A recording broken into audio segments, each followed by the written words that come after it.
Hello everyone, today we will talk about how to fix or how to solve the problem of disabled account on the application of Discord.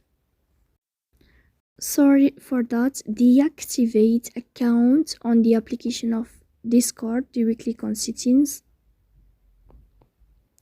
In this page you can click on apps, default apps, app settings.